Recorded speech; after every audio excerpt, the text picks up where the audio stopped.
Nikki Yadav murder case. Delhi के Nikki Yadav murder case में महज चंद दिनों की जांच ने पूरी कहानी पलट कर रख दी।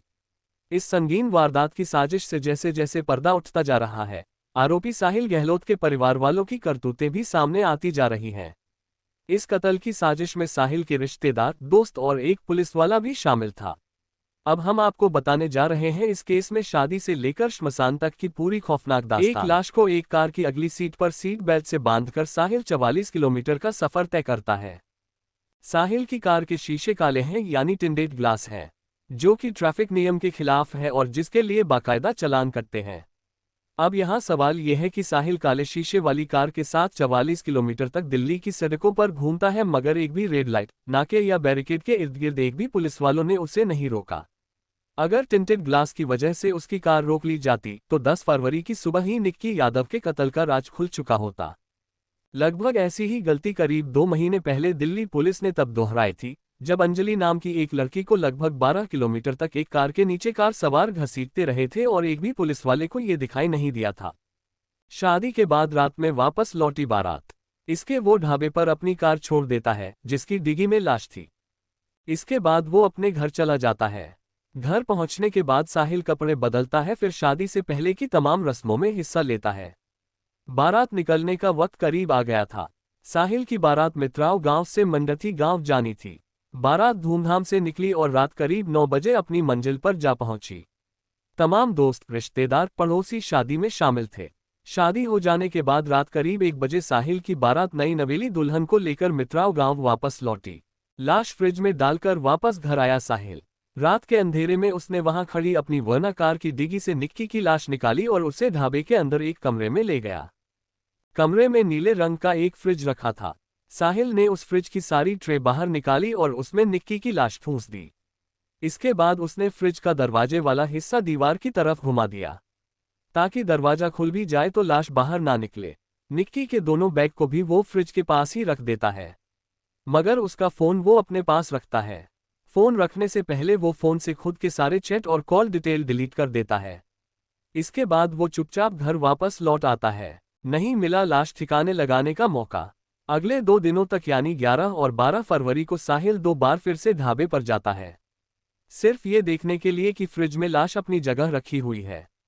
उसका इरादा ये था कि जैसे ही मौका मिलेगा वो लाश को फ्रिज से निकालकर उस बड़े बैग में ठूंस देगा जो निक्की घर से लेकर आई थी। फिर बैग ले जाकर किसी नदी में फेंक आएगा। मगर लाश ठिकाने लगाने का मौका उसे नहीं मिल रहा था, क्योंकि घर में शादी का माहौल था और तमाम मेहमान हर वक्त साहिल को घेरे हुए थे।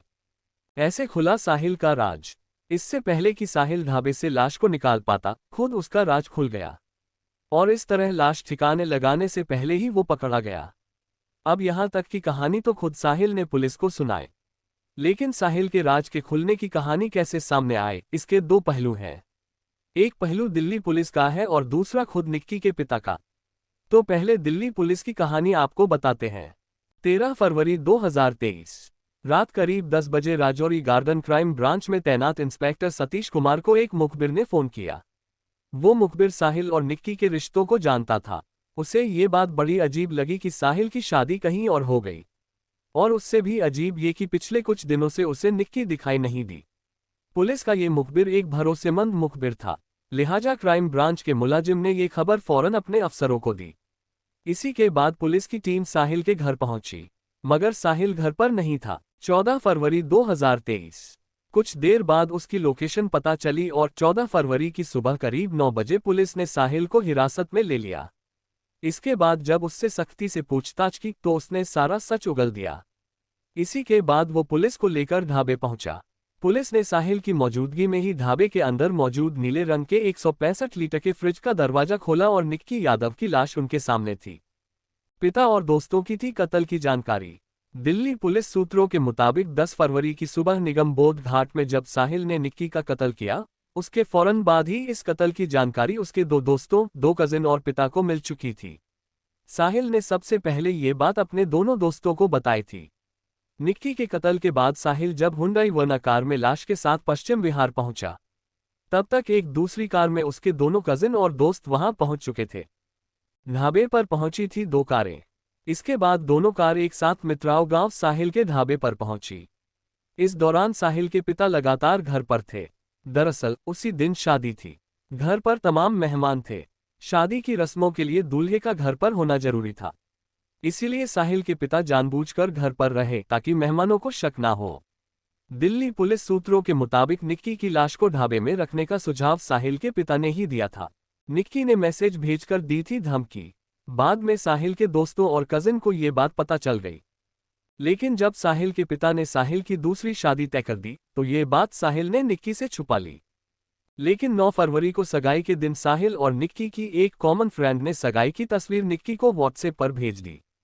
सच्चाई पता चलते ही निक्की भड़क उठी। उसने फौरन साहिल को फोन किया। साहिल सगाई में बिजी था। उसने फोन नहीं उठाया। इस पर निक्की ने उसे मैसेज भेजा। मैसेज में धमकी दी कि वो अगले दिन यानी 10 फरवरी को शादी के मंडप में पहुंचकर सबको सच बता देगी। मैसेज पढ़ते ही साहिल घबरा उठा। उसने निक्की को फोन किया और रात को मिलकर सब कुछ ठीक कर देने का वादा किया। वादे के मुताबिक ही वो रात करीब 1:30 बजे बिंदापुर निक्की के घर पहुंचा। ऐसे बनाया था निक्की के कत्ल का प्लान। साहिल और निक्की की शादी और निक्की की शादी के मंडप में पहुंचने की धमकी की खबर साहिल के पिता वीरेंद्र सिंह को भी लग चुकी थी। दिल्ली पुलिस सूत्रों के मुताबिक बिरादरी में बदनामी के डर से वीरेंद्र सिंह ने ही साहिल के दोनों कजिन और दोस्तों को सब कुछ ठीक करने को कहा। ये भी इशारा कर दिया कि वो सके तो निक्की को निपटा दो। ठीक शादी वाले दिन निक्की का कत्ल कर साहिल फंसना नहीं चाहता था, पर उसे पता था कि निक्की शादी के मंडप में पहुंचकर हंगामा जरूरी करेगी। लिहाजा उसने तय किया कि वो निक्की को अपनी हुंडई वर्ना कार से धक्का दे देगा ताकि किसी गाड़ी के नीचे आकर उसकी मौत हो जाए और मामला रोड एक्सीडेंट का लगे। लेकिन ये मौका साहिल को मिला नहीं और तभी उसे निगम बोध घाट की पार्किंग का ख्याल आया, जहां उसने निक्की का कत्ल किया। लाश को फ्रिज से निकालकर फेंकने का था प्लान। दिल्ली पुलिस सूत्रों के मुताबिक आरोपियों ने पूछताछ में इस बात का खुलासा किया है कि वो ढाबे के फ्रिज में रखी निक्की की लाश को मौका मिलते ही किसी बैग में रखकर कहीं गहरी खाई या नदी में फेंक देते। मगर चूंकि घर में शादी का माहौल था, तमाम मेहमान और पड़ोसियों का आना जाना लगा हुआ था, ऐसे में उन्हें ढाबे में जाकर लाश निकालने का मौका ही नहीं मिल रहा था। हालांकि पुलिस सूत्रों के मुताबिक अगर 14 फरवरी की सुबह ये राज न खुलता तो बहुत मुमकिन है उसी दिन निक्की की लाश कहीं ठिकाने लगा दी जाती। निक्की के पिता ने सुनाई ये कहानी। पुलिस की कहानी से हटकर भी एक और कहानी है, और ये कहानी निक्की के पिता सुनील दत्त ने सुनाई है। सुनील दत्त के मुताबिक निक्की हर रोज कम से कम एक बार अपनी मां से फोन पर जरूर बात करती थी। ये उसका रूटीन था। आखिरी बार निक्की 3 हफ्ते पहले घर आई थी। उसके बाद से वो अपनी छोटी बहन के साथ बिंदापुर में रह रही थी। लेकिन जब 9 और 10 फरवरी को निक्की का फोन नहीं आया तो उन्हें अजीब लगा। उन्होंने अपनी छोटी बेटी यानी निक्की की बहन जो उसी के साथ रह रही थी उससे पूछा। निक्की की बहन ने कहा कि वो यहाँ भी नहीं है। घर वालों ने निक्की की दोस्तों से भी पूछा, पर निक्की का कहीं कोई पता नहीं चला। उसका मोबाइल भी बंद था। तब भी निक्की की छोटी बहन ने बताया कि वो आखिरी बार 9 और 10 फरवरी की रात अपने दोस्त साहिल के साथ घर से निकली थी। निक्की शायद अब इस दुनिया में नहीं। इसके बाद निक्की की छोटी बहन ने किसी तरह साहिल का नंबर लेकर अपने पिता को दे दिया। जब निक्की के पिता ने साहिल को फोन करना शुरू किया तो लगातार वो उन्हें घुमाता रहा। कभी कहता कि वो देहरादून में है तो कभी ऋषिकेश में। 2 दिन बाद तो उसने फोन उठाना ही बंद कर दिया। तब निक्की के पिता ने साहिल के पिता को फोन किया। निक्की के पिता के मुताबिक 14 फरवरी की सुबह साहिल के पिता ने ही उन्हें पहली बार कहा कि साहिल ने शायद कुछ गड़बड़ कर दी है और पुलिस के सामने खुद को सरेंडर कर दिया है। साहिल के पिता ने ही तब पहली बार निक्की के पिता को कहा कि उन्हें लगता है कि निक्की अब इस दुनिया में नहीं है। क्या साहिल ने पुलिस के सामने किया सरेंडर? साहिल के पिता की ये बात सुनकर निक्की के पिता अभी कुछ समझ पाते तभी थाने से एक पुलिस वाले का उनके पास फोन आता है। उन्हें थाने बुलाया जाता है। थाने पहुंचते ही पहली बार उन्हें पता चलता है कि उनकी बेटी का कत्ल हो गया है। यानी निक्की के कत्ल की खबर पुलिस से पहले ही साहिल के पिता ने उन्हें दे दी थी। अब यहाँ सवाल यह है कि अगर साहिल के पिता ने ये खबर निक्की के पिता को पहले दी तो क्या उनका वो बयान भी सच है जिसमें उन्होंने कहा था कि साहिल ने सरेंडर कर दिया है। मिलते हैं अगले वीडियो में, तब तक अपना ख्याल रखिएगा दोस्तों।